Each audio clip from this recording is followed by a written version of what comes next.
Chairman FBR और director general intelligence and investigation IR की हिदायत पर सिंध के मुख्तलिफ अजला में कार्रवाइयों के दौरान करोड़ों रुपए मालियत की जब्त की गई इम्पोर्टेड और जाली सिगरेट्स और खाम माल को तल्फ कर दिया गया। Additional director INI Mumtaz Ali Thebo ने बताया कि 7 माह की कार्रवाई में 62 करोड़ रुपए जायद मालियत के माल को जब्त कर आज आग लगाई गई है। सिगरेट के हवाले से जो काउंटरफीट और नॉन ड्यूटी पेड सिगरेट थे जो हमने पिछले 7-8 महीनों के अंदर पकड़े हुए थे,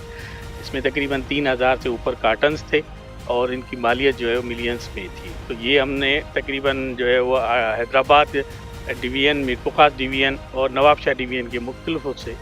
एरिया से और कुछ सखर के उससे पकड़े हुए थे। जब्त शुदा खाम माल और ब्रांडेड और जाली सिगरेट्स की तल्फ करने की तकरीब में खुसूसी शिरकत director intelligence and investigation IR Hyderabad मखनो मेहर और commissioner regional tax office Hyderabad Mohammad Shamim और नाइब अली पठान ने की और एक बार फिर अज़म किया कि आज से पहले भी इम्पोर्टेड और जाली सिगरेट्स और खाम माल फरोख्त करने वालों के खिलाफ कार्रवाइयाँ होती रही हैं और जब तक मुद्दे सेहत सिगरेट से मुल्क पाक नहीं हो जाता कार्रवाइयाँ जारी रहेंगी। कैमरामैन टीम के साथ राहिल शेख, हैदराबाद टाइम्स।